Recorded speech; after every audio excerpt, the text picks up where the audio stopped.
if you want to support the show, any of the shows, either this or whichever show, I'm not on right now because it's just a blanket ad for all of them, and the website, you can go to bewareofspoilers.com. In the description for any of the episodes of Beware of Spoilers, there is the option to donate.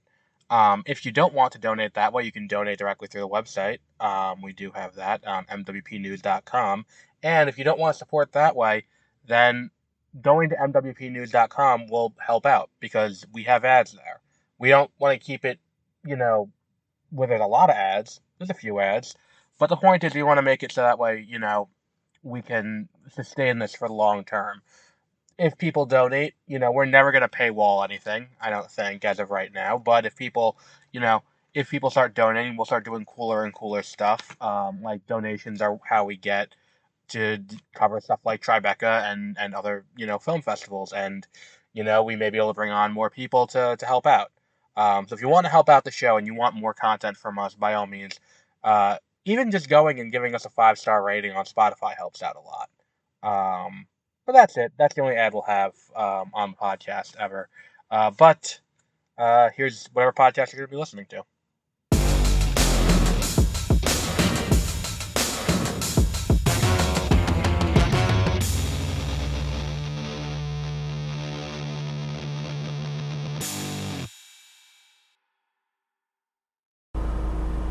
Good evening and welcome to Beware of Spoilers. I am Adam.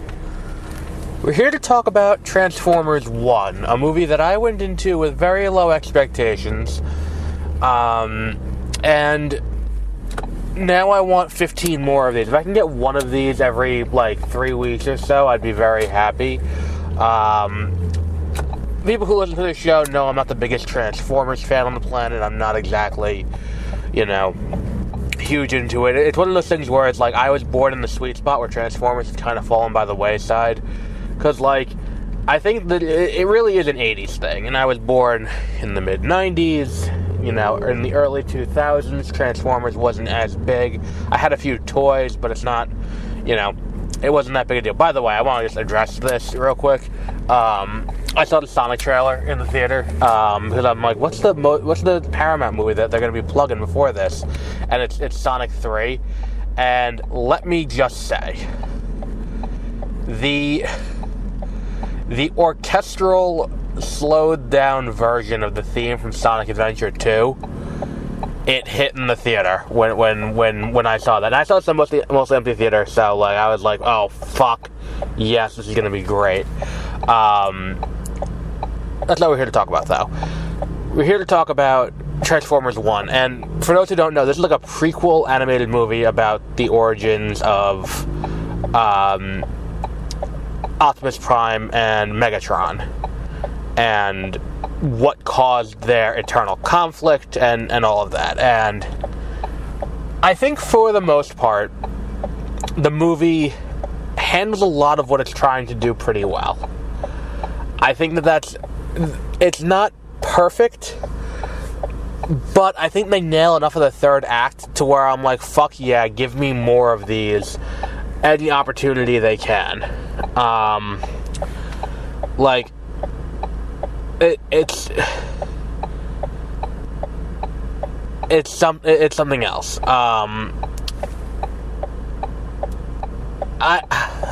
How do I put this? Sorry, I'm trying to look at the traffic lights how long I have until I turn.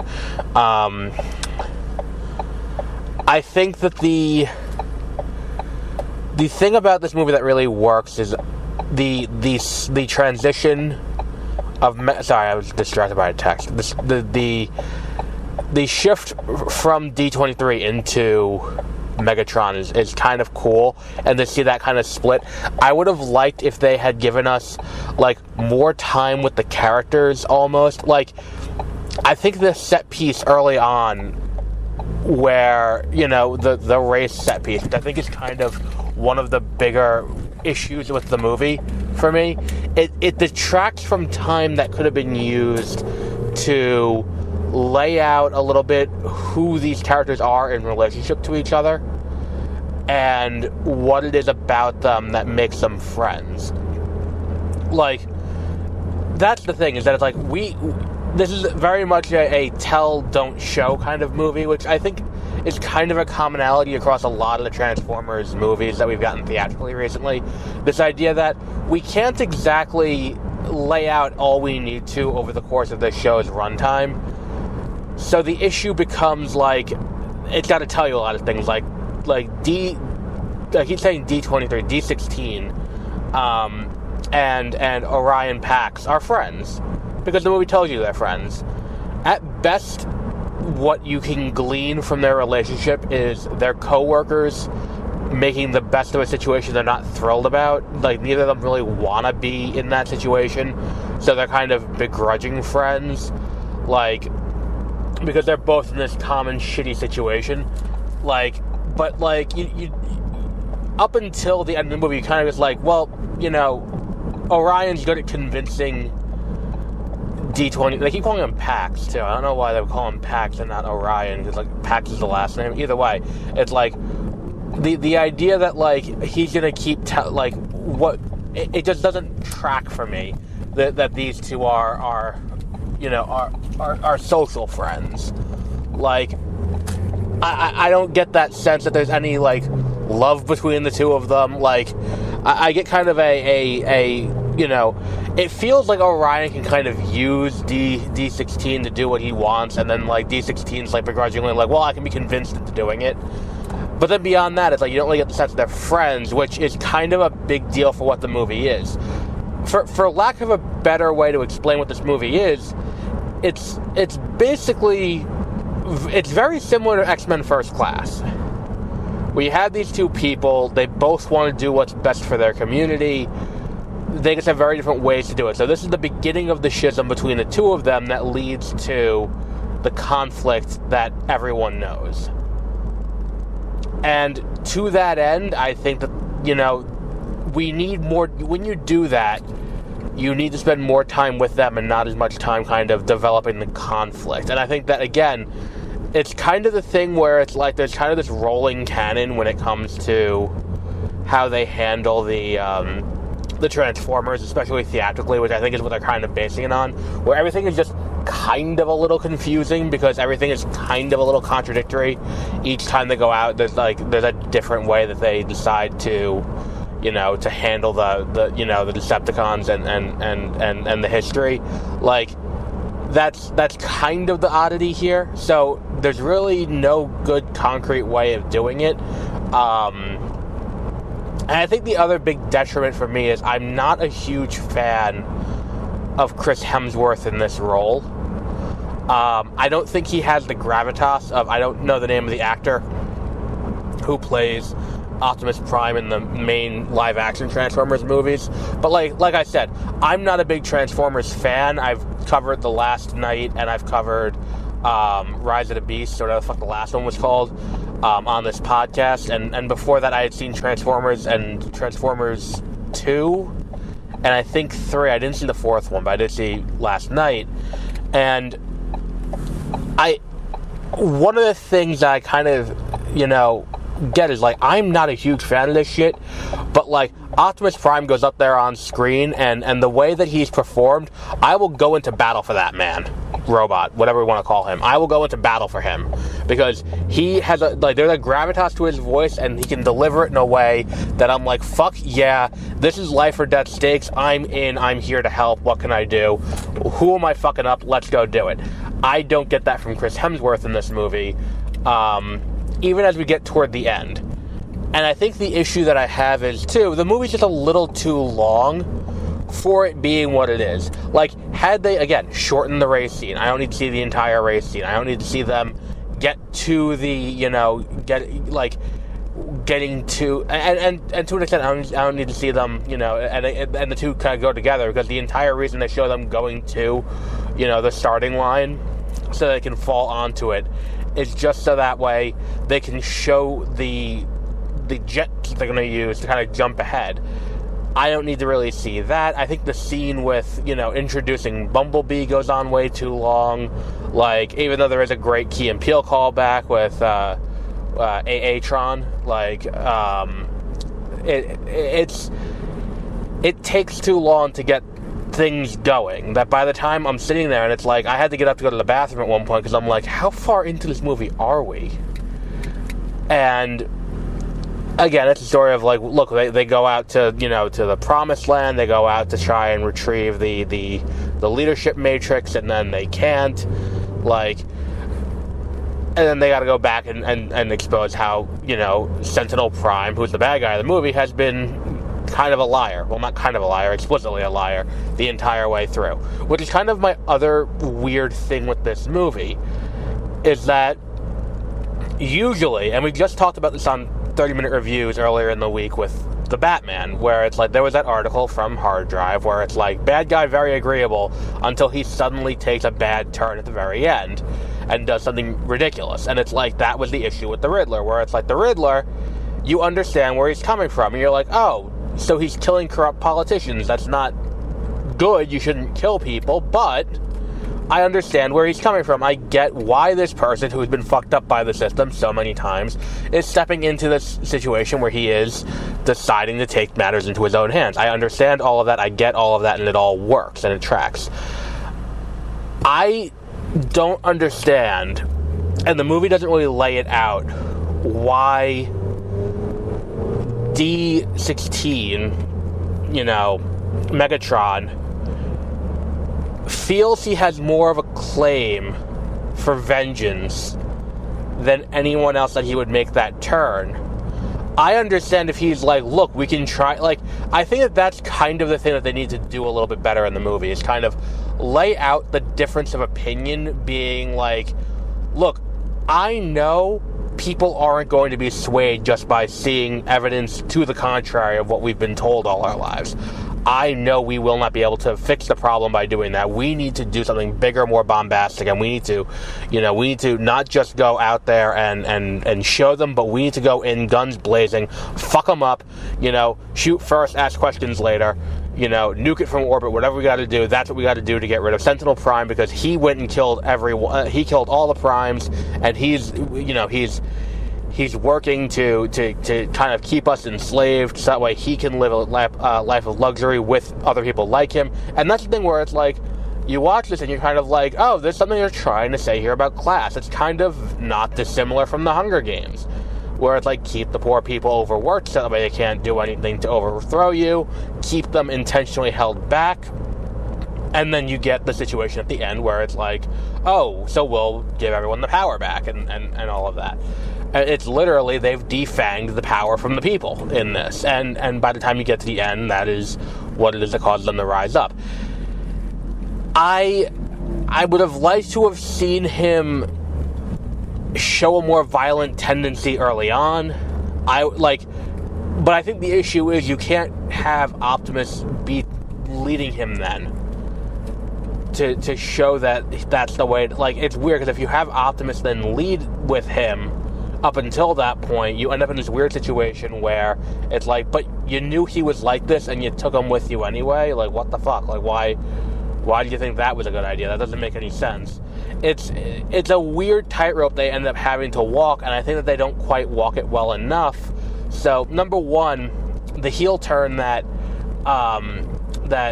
Megatron takes doesn't feel earned, number one. And then number two, it's like, I don't feel that, there's a good reason to believe that he was wrong. Because it's not like he's sitting there and he goes up and when I say, like, this movie's PG, but it's like, they fucking rip, he rips him in half. Like, he rips Sentinel Prime in half, and it's for an animated PG movie. It's a little, graphic for what it is. But it's like, and I don't have a problem with it, but it's stunning imagery what they're going with, and you don't see the what they end up calling the Autobots being like, oh, that's a step too far. Like, yeah, we wanted him out, we didn't want this. You see them still kind of like, yeah, fuck yeah, this is the right thing to do, and part of it is, it's like, it's not even that the power has been stripped some other way. It is a fundamental part of their autonomy has been taken from them by removing the transforming core thing. Like, by removing that from newborns, you're making it so they can't transform, And that's a fundamental part of who these people are and who these robots are. Like, you can't do that and then have it be like, oh no, like, he's totally right to be like, oh no, I want to kill that motherfucker. Like, I totally get where he's coming from. And that's the thing, is that it's like, if he went on that mission and killed him and opted just like, all right, fuck yeah, go ahead, go kill him, I'd be like, all right, right on. This is it's totally an understandable turn. Like, I feel like I'm contradicting myself a lot here, but like, I think that just kind of comes to the fact that it's kind of underdeveloped, everything leading up to it, which, for what this is, again, if we're using X-Men First Class as kind of the playbook here, and we're kind of trying to pull from that and lay that out and be like, okay, so this is how they did it in this case, let's try to kind of mirror it a little bit. If that's the case, then I think you got to do a better job of kind of, here's why they're different. And it's just, I don't think just saying killing is bad is in this case, because what Sentinel Prime did was heinous. Like, like, what he does in this movie is absolutely heinous and systemically heinous. So, like, you're getting people who are leaders like, alright, well, this, Megatron was right. Like, what the fuck? Like, Megatron did not, Megatron was too lenient on him, is what people are going to end up leaving this movie saying. Because it's like, look, you took away a key part of who he is. And everyone is. And held them back specifically to act as a slave race or a slave sub-race of and it's just, it boggles the mind a little bit that was the direction they went with this, because it's like, I don't know, I feel like you needed to be like maybe tone it back a little bit.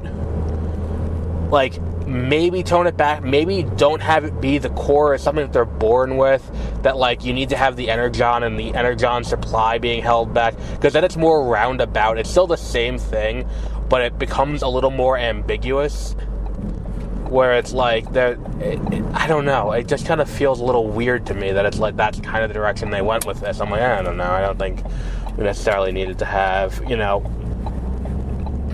all of that.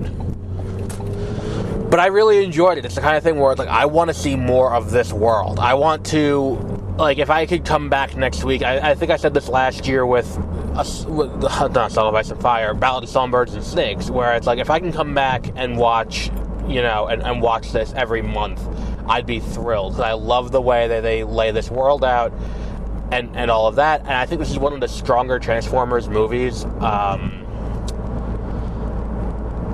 I don't know. This is a 5, but like a dubious 5, because I feel like, and the thing is too, visually astonishing. Like, I love the visual effects here. I do think if you've watched Robot Chicken, you may have some unintentionally hilarious moments, because due to the fact that they are, I feel like, more rigid here than they are in, like, the Transformers are definitely more rigid here than they are in what's it called? In, what was that other movie? In the live action ones. I don't know why that is, but the movements a lot of times feel like someone playing with toys, which feel like, that was like, when I saw the trailer, I had that same thought. The scene where it's like he's got the knife hands and he tears up the entire broadcast studio, and he's like, did you guys see anything? And they're like, no. Like, the way they move feels very Robot Chicken, and that's not the only time that happens. And I'm like, oh fuck, all right. But yeah, I like the descent of Megatron in this movie. And him being like, no more titles, no more primes, and then all of a sudden here comes Optimus Prime, and I think a lot of things work, some things don't. I think what does work outweighs the doesn't work. I saw this in Dolby, so maybe that's the case. And I wasn't super on with the score either. Like, the score was nothing special to me either. That was another big thing, so I don't know. But it's a tentative 5 that, it's a low 5. Like, that's where I would rate it. It's a low 5, like the lower end of the 5 spectrum, where it's like, this isn't like, a Dune Part 2 5. This is a lower end of the 5 spectrum. But we will wrap up there for today. Our next episode will be tomorrow in the early afternoon, probably, when we talk about the Penguin. The new Max show about the Penguin. But we'll wrap up there for today. And until our next episode, have a great rest of your evening.